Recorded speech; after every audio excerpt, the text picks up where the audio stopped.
You didn't lose your soul. You buried it.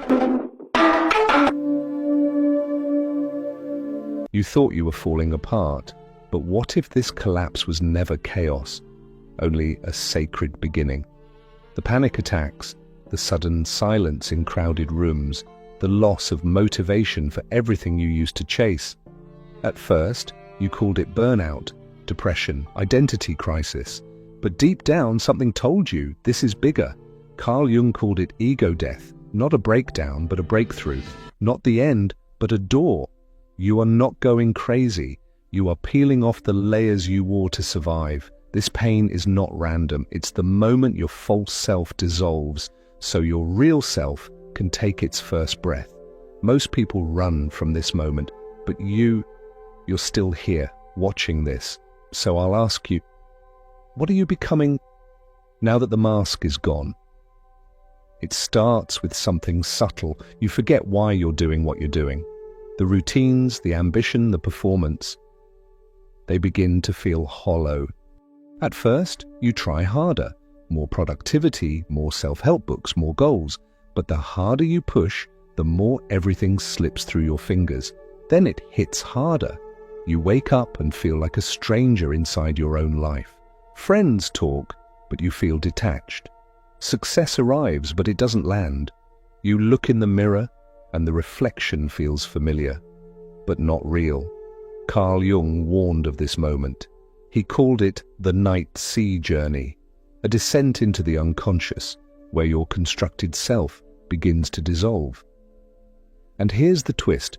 What you think is falling apart is actually what was never truly you. The panic you feel isn't because something is wrong. It's because something false is being ripped away. The you that was built from expectations. The you that formed just to be accepted. The you that became a mask so early. You forgot it was a mask. Ego death is not about destruction. It is about revealing the blueprint underneath the disguise. But here's what no one tells you. This process doesn't feel like enlightenment, it feels like grief. You grieve identities that never truly belong to you. You mourn illusions that once made you feel safe. You face the terrifying question, if I am not who I thought I was, then who am I? That's why most people abort the process. They patch the cracks, they numb the silence. They run back to who they were, even if that self was never truly alive. But if you're still watching, maybe you're different. So let me ask you, what are you willing to lose in order to become real? After the collapse, something eerie arrives. Silence.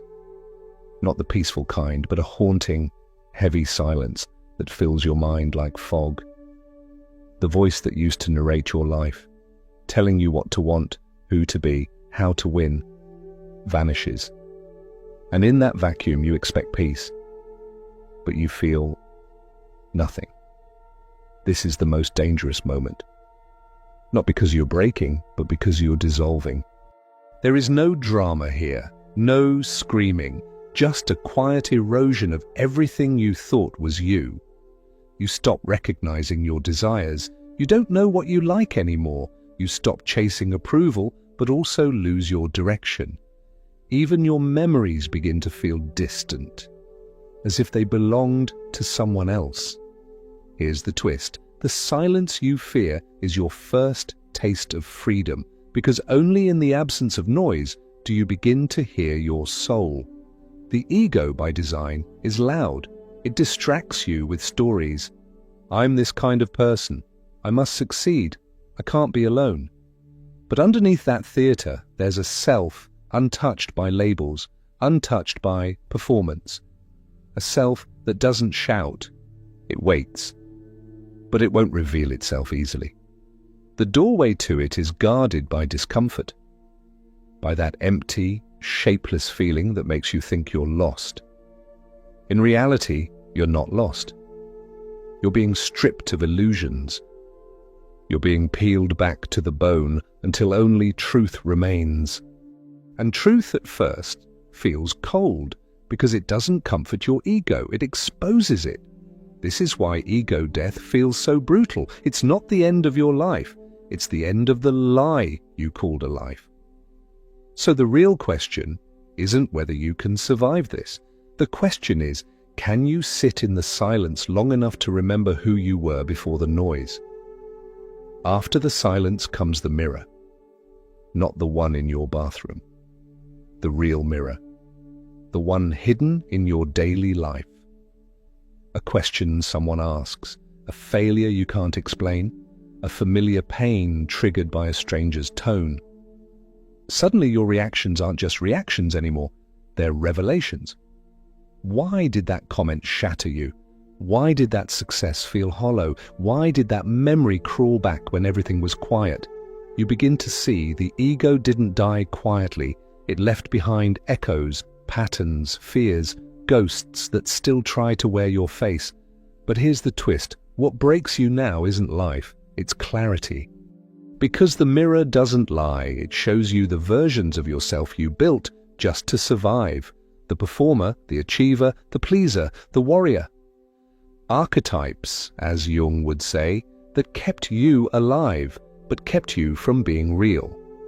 And now, as they dissolve, you meet the stranger behind the mask, a self that isn't edited to be loved, a self that doesn't fit into roles, a self that is painfully and beautifully raw.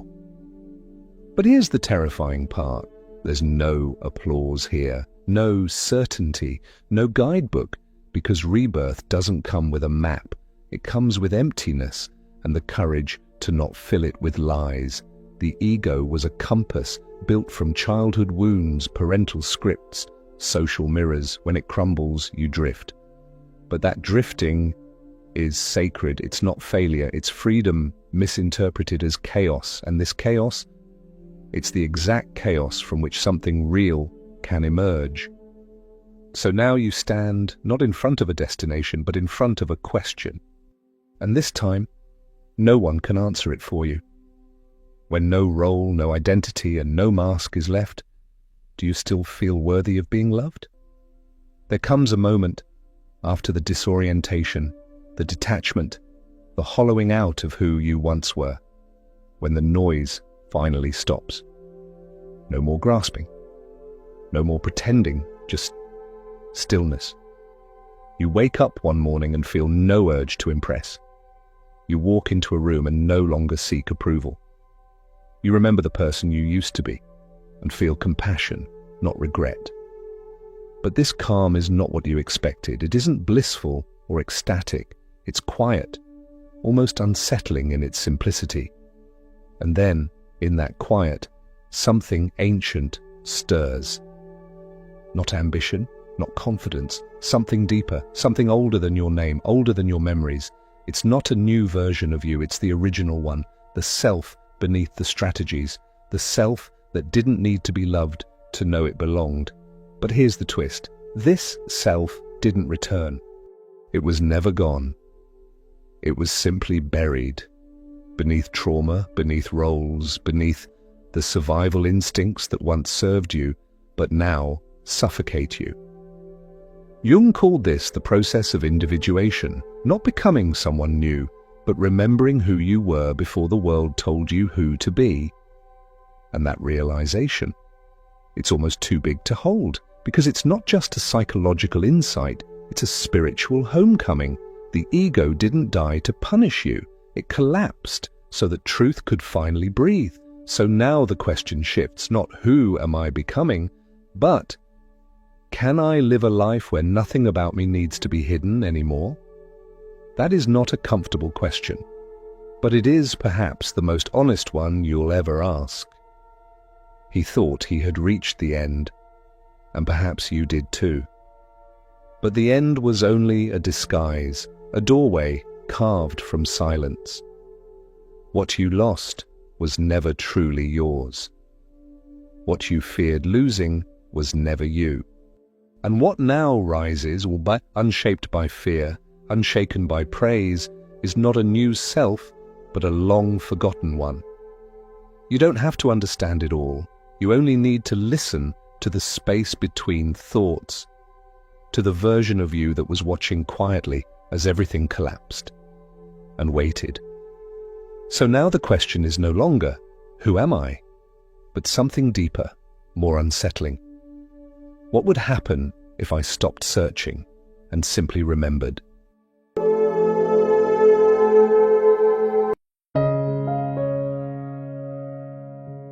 You're not here by accident. Something inside you remembers. Subscribe, not to follow but to descend. Into the forgotten self. Into the dark that heals. Carl Jung's shadow work